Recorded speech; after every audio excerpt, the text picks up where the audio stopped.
Media Mobility, quand elle a été créée, au départ, en fait, on créait des applications pour des clients. Donc on faisait du service.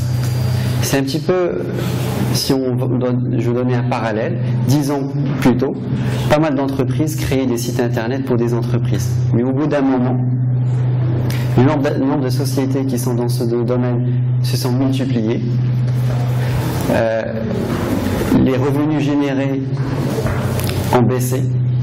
Et finalement, après 10 ans d'activité, il n'y a aucun actif qui reste. Il y a juste une liste de références.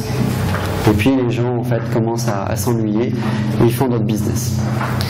Alors afin d'éviter ça, en 2011, donc j'ai décidé de réorienter la stratégie de Media Mobility.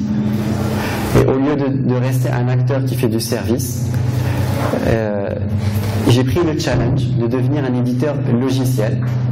Et l'idée était la suivante, de créer un logiciel capable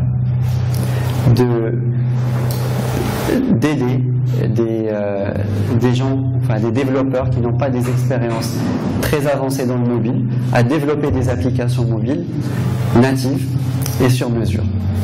Et à partir de là, le projet Scrindy est né.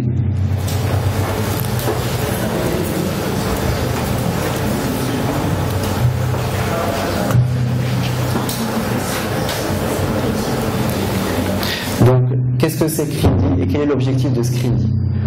L'objectif est de devenir le Joomla du mobile. Je pense que pas mal de vous doivent connaître Joomla ou WordPress. Exactement. Donc c'est un CMS qui a pour objectif donc de créer des applications mobiles, tablettes, TV connectées et tout autre device qui va arriver dans l'avenir. Alors, donc là c'est le studio de création d'applications. Donc c'est un système qui est en mode cloud, juste avec un login password on se connecte et on va développer sur une interface qui ressemble à un Xcode ou à un Eclipse, mais en ligne. Et à travers le développement qu'on va faire, le cloud va nous générer l'application mobile native et sur mesure.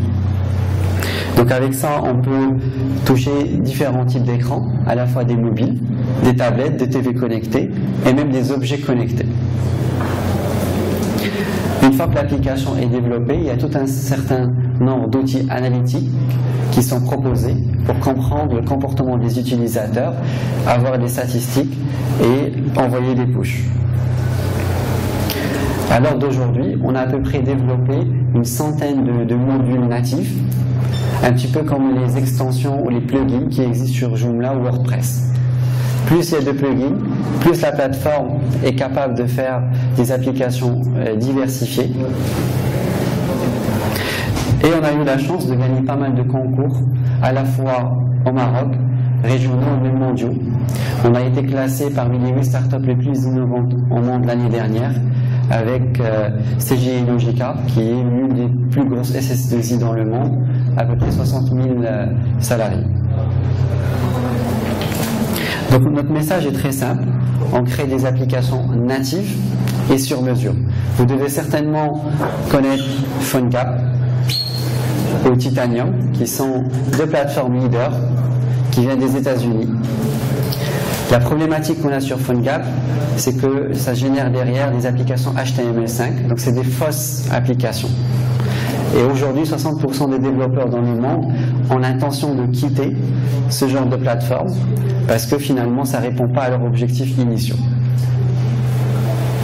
La valeur ajoutée qu'apporte Scrindy, avec Scrindy, on peut aller au moins 3 fois plus vite, voire des fois jusqu'à 15 fois plus vite que quand on fait le développement à la main.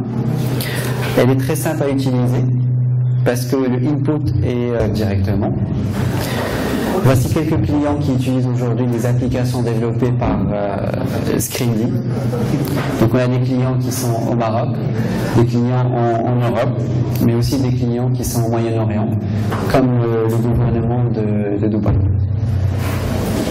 Il y a pas mal d'articles qui ont été écrits sur la solution.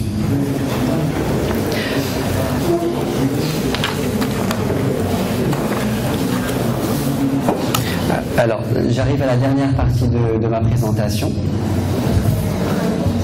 Donc avec le Soft Center, on a mis en place une convention qui nous permet donc d'accueillir des stagiaires PFA, PFE, à qui on donne comme mission de développer donc des plugins selon différents thèmes.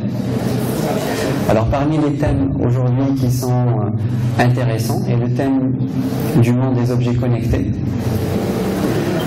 tout ce qui est social, tout ce qui est lié au drone. Donc on a comme objectif donc de développer des plugins qu'on doit mettre en situation réelle via des applications qu'on va marketer par la suite. Donc l'idée aujourd'hui, c'est de voir aussi parmi vous, ceux qui sont intéressés par le développement mobile, de créer donc un petit groupe autour des technologies mobiles, de définir un thème en fonction des affinités des gens qui seront dans le groupe, de choisir quelques plugins intéressants à développer, qu'on puisse les développer ensemble. Une fois que ces plugins sont développés, on les met dans une situation réelle via des applications qu'on va pouvoir marketer par la suite. Alors pour conclure cette présentation, et pour revenir justement à l'image que j'avais présentée tout au départ, je pense que dans le domaine du mobile, le Maroc a une carte à jouer. Cette carte, elle existe. Cette carte ne peut pas être jouée par un seul acteur, mais par un écosystème. C'est pour ça qu'on a décidé que ce framework-là sera gratuit et open source, et que l'ensemble des gens qui travaillent dans cet écosystème-là pourraient aussi développer des applications gratuitement et les publier jusqu'à un certain niveau de charge, et que chaque plugin qui est créé peut être vendu sur la marketplace à des clients qui utilisent la plateforme. Voilà. Donc je suis à votre disposition si vous souhaitez participer à ce projet collaboratif ou si vous avez des questions, je ferai un plaisir d'y répondre. Merci.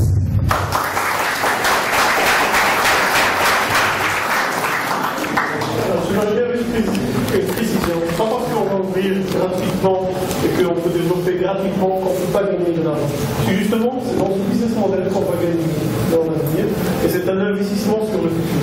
Admettons aujourd'hui que chacun parmi vous devient un développeur mobile qui développe une application, par exemple simple, et qu'on monte en charge entre 100 000, 200 000, 300 000 personnes. Le jour où on va vouloir publier, comme l'a fait Facebook, comme WhatsApp aussi, le jour, c'est un business model qui a donné ses résultats, qui restera un business model ouvert. C'est gratuit pour les développeurs. Exact. Pas pour les entreprises, bien sûr. Sur les autres pour développer des plugins API pour Screenday? Oui, bien sûr. En fait, l'écosystème des développeurs peuvent développer des plugins qui sont vendus aux entreprises qui utilisent la plateforme. Alors pour vous rassurer, on est déjà une entreprise qui est mondiale, au niveau worldwide. On n'est pas juste au Maroc. Mais on est présent à Dubaï, on est présent à Paris, on est présent à Casablanca, bientôt aux États-Unis, Inch'Allah, dans moins de mois. Et on a un chiffre d'affaires déjà qui a tourné. Nous avons vendu des applications, nous avons négocié avec le gouvernement de Dubaï, avec DIMA et Dubai Media Corporation, avec la Telecommunication Regulation Authority de Abu Dhabi aussi, pour développer on est en train de voir comment on peut leur proposer la plateforme Screenday pour alimenter 62 départements ministériels. On a fait 2M, on a fait Média, on a fait Zurich, on a fait Rambobi pour Luxembourg, on a fait un journal français. Ça veut dire qu'aujourd'hui, cette plateforme, on vous ouvre la porte d'une entreprise qui n'est pas justement juste intellectuelle. C'est une entreprise qui fonctionne déjà, qui a un modèle d'affaires, qui a un objectif et qui est très pragmatique dans sa démarche. Donc notre participation vous permet d'apprendre et d'avoir de l'expérience et de challenger. À vous de voir. Et comment vous êtes d'autres concurrents? Parce qu'il y a Absolument. No. There are other competitors like Kony. Des connaissances dans le monde des technologies web, HTML, CSS, JavaScript. Par contre, le output il est natif. Derrière, il y a une recompilation de ces technologies-là en technologies natives. Donc on a un seul outil qui permet de gérer tout le cycle de vie de l'application et à peu près 100 composants qui ont été développés à l'heure d'aujourd'hui. Notamment avec une convention qu'on a mis en place avec le Soft Center. Le Soft Center recrute des PFA et des PFE qui travaillent sur ce sujet-là. On aura l'occasion d'en parler un peu plus tout à l'heure. Alors d'aujourd'hui, c'est à peu près, c'est encore le début, c'est à peu près 10 millions de téléchargements d'applications qui ont été produites par Scrindy, 2,5 millions d'utilisateurs uniques et à peu près 600 applications qui ont été créées avec la plateforme. Alors, pour être concret, je vous invite tout de suite à voir une petite vidéo pour voir comment ce truc-là il marche. Donc là, on est en mode cloud. Donc, je vais me connecter donc avec mon compte.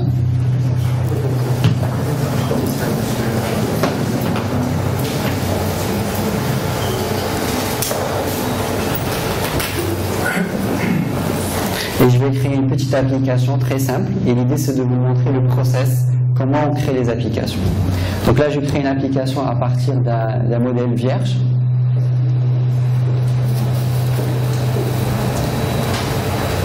Voilà, donc je lui ai donné un nom, une petite description.